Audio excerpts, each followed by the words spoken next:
Hey there, it's Sara Swan. Oh, gotta make sure we're good. Okay, we are good. Hey there, Sara Swan from Looking Forward Life Coaching. I hope everyone's doing great today. It is absolutely beautiful here in Minnesota. Just gorgeous today, so loving that. I'm continuing my series talking about trauma. And so, again, the disclaimer is I am not a therapist, I am not a psychiatrist or psychologist. I have overcome a lot of trauma. Does not make me an expert by any means, but I am here to just hopefully give you some stepping stones on how to deal with trauma. A lot of times it's simply just the life that you've lived that can be helpful for you in situations at times also. So hello to my Jennifer, my Jamie. So glad you guys have joined me today. Okay, so we were talking a little bit, again, I gave a general about trauma last week, and I want to get a little bit more focused on different things and ways that has been helpful for me, has been helpful for others that have surrounded me, and how I could maybe pass along some of that information, and it could be helpful for you. So I don't want to go too deep into triggers, but with triggers, and at some point I'm going to add this to my schedule also, I want to talk about a little bit about sensory. Many times your triggers can be very sensory based. It's very interesting that something that made a big impact on you gets put into your brain, and what brings it forth is something that's based out of your sensory. So what exactly am I talking about? And this wasn't trigger relating by any means, but a good example is in 1993, so a long time ago, I had the honor of going to Africa for part of the summer. And when I was in Africa, we brought our own shampoos and body washes and stuff like that. And there was a certain scent that I know they don't even make at Bath and Body Works anymore. And that was what I used when I was in Africa. Like, I brought the little travel bottles for it and that sort of thing. And following that, years later, if I would come across that scent, it just immediately, like in a split second, took me back to Africa. And I was able to relive some of those memories. And it's so interesting that something as small and minute as a certain smell can take you where you may have enjoyed, you may have fond memories, but it also can take you down a road of some trauma, and it can take you down some very difficult paths that you feel as though you might have overcome. And so, at some point I want to dig a little bit deeper into triggers, but I just want to acknowledge the fact that be aware that your sensory has filed that into your brain. Whether it be sight, smell, taste, hear, feel, that has put it right into your brain, and it can bring it back up at any given time. And that is just, sometimes we forget with triggers. Sometimes we think it's all situational. Sometimes we think it's all because of certain times of year and that kind of stuff, which it definitely is, and I'm not discounting that by any means, but many times it can also come forth in something based in your sensory. And sensory processing is very interesting and very unique, and so at some point I want to dig a little bit deeper on that. So I wanted to preface that with triggers and what would trigger and possibly take you into a memory of a traumatic event, of something that you have survived, and it's taking you to that next step. So that leads to, and I kind of mentioned this last time, setting up a trauma survival.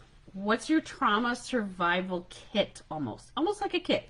So think of it this way, you know, do you have a first aid kit at home? Oh my gosh, my daughter loves first aid kits, and rightfully so. The child is pretty klutzy. I love her dearly, but she has one in the car. She has one in her bedroom. She has one underneath the sink. All of those kind of things, because you never know. Oh my gosh, you know, I'm dicing up the tomatoes and cut my finger, and I now need to have a Band-Aid and whatever it is, or you know, it's always good to have a first aid kit. So what if we had a trauma survival kit? What exactly would that look like? And I just want to kind of explore that today. Like I said, I wanted something a little bit more tangible today to dealing with your trauma. And just like a first aid kit or emergency preparedness kit, this is something that's just as essential to get to that next step, to be able to feel as though you're safe and secure. What I would encourage you to do is kind of the second stepping stone, other than creating the kit, is write out what might be the things that you are in need of if you're facing some trauma. Okay, and I'm talking like not only the emotional support, but what is also that physical support that you need to get through that piece of trauma. Okay, and when it has triggered, what does that look like? And to write it out, whether it be, you know, something that you've typed up or a handwritten on a post-it note or something like that, it's so empowering when it is written, when you see it, when you know it. You know, I have all sorts of thoughts that go around in my brain, and I was recently talking to Jamie and Jason, my operations team, and I'm like, I'm going to need to do a brain dump of like all this information that's in my mind. And that gives it reality to it. Same kind of thing with a trauma survival kit. What do you truly need to feel safe and secure when something like this occurs? And having that opportunity to write it out is so important. And maybe it's something that's essential for you that you can check on a regular basis. Maybe it is a small piece of paper that, heck, you even laminated and put in your wallet or put it into your handbag or whatever it might be. Something that you carry along with you on a regular basis. What are those steps that you might need? I need a quiet space. I need a weighted blanket. I need essential oils that are really helpful for me. I need the opportunity to, you know, snuggle my dog, snuggle my cat, whatever it might be. What does that look like? Does it mean that you're acknowledging the trauma? Well, yeah, first of all, because remember we talked about this last week. Everybody has gone through trauma. Every single person in this world has gone through trauma after COVID-19. So what does that look like? Take that opportunity to really dig deep. What does it look like to make sure that you can be safe and secure? And then tell a trusted person, show a trusted person that list and say, you know what, these are the things that I need accessible to me if possible in case I go into a traumatic situation.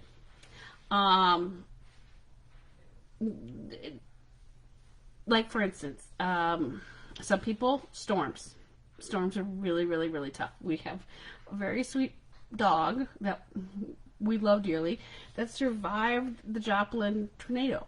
Okay, and we know that when it gets bad weather or when there's fireworks or stuff like that, we make sure he's safe and secure.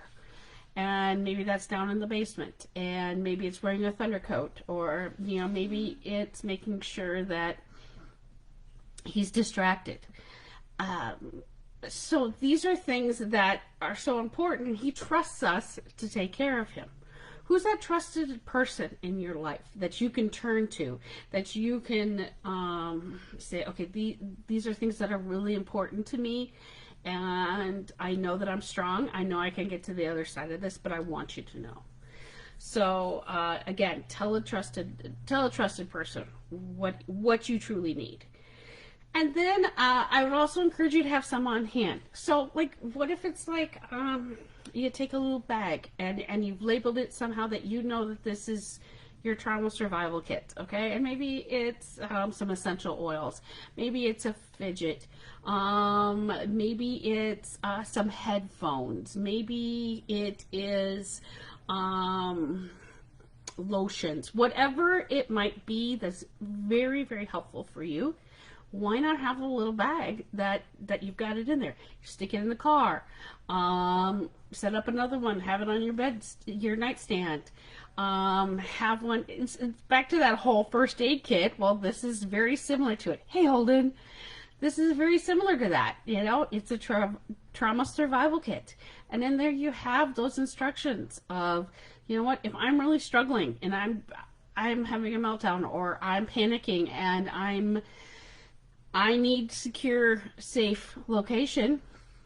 These are some ways that are helpful for me. Then you have it. You have it right there. I mean, you never know when that trigger is going to happen. You never know when that memory is going to come back. And if you're out camping, you know, and far from electricity and internet and cell phone service, I'd want to have my little trauma survival kit with me. I think that would be very helpful. So, and you need to update it regularly. We all face trauma in different ways, and at times it might feel as though things are going well, or as you age, certain things are going to be more effective than other things. I'm not as fast as I used to be. So if one of the things that was really helpful for me was to go for a run, which if anybody knows me, I do not run. But let's say it was a run, and you get to a certain age and running is not as much fun, then maybe you change it. I go for a walk, you know, I do some stretches, whatever that might be. It can look different, and that's all part of getting to a good place with the trauma and knowing that you are able to move forward in a very positive, encouraging way. Does it mean it will leave you? Probably not. But it does mean that you're getting to a healthier state, that you're going to be able to handle that trauma. So update it regularly. You know, maybe it's something you put onto your calendar on your phone and say, okay, it's you know, spring cleaning. Part of spring cleaning is updating your trauma survival kit. And then what's amazing about where we are in this world is these are conversations that are happening across our nation and around the world. So new incredible tools may become more readily available a year, 2 years, 5 years down the road. I mean, okay, who would have thought this would be so helpful with calming? I mean, you know, whoever was the brilliant person that put this together, oh my gosh, you know, first of all, they're making billions and trillions, but second of all, you know, back when I was facing some of my traumatic situations, there was no fidget spinners, there was no poppets, there was none of that kind of stuff. So who knows, down the road, there might be even something more important for you that will really, really help your trauma and really, really help you feel safe, secure, and start to heal. So again, something to be updated regularly. So hopefully this helped. You know, hopefully you'll gather a few things or take that time to write out what do I truly need when I'm facing some of these traumatic situations, and be able to trust somebody, talk to somebody, and make sure that you are supported in the right way that you need. So if that is somebody that you need to turn to, we have that. We have that support here. So Looking Forward Life Coaching can provide those helps also if you're facing some of those traumatic things, and connect you with people that can for sure guide you through that process. So, I was thinking about my trusted person, and on a personal note, which I usually don't share too much personal, well, okay, that's false. I've cried on here, I've laughed on here, so yeah, I do share some personal stuff. This week's a big week for Mr. Swan and I. My husband and I are celebrating our 25th anniversary on Tuesday, so he has been my trusted person. He has been my rock. There's many times when I'm panicking and I'm struggling, and he knows what to do. And sometimes that's not necessarily doing anything. It's just simply being there. And I'm just very, very grateful for 25 years with my sweet husband, and I'm looking forward to many, many, many more. So just a little note for everybody to know too.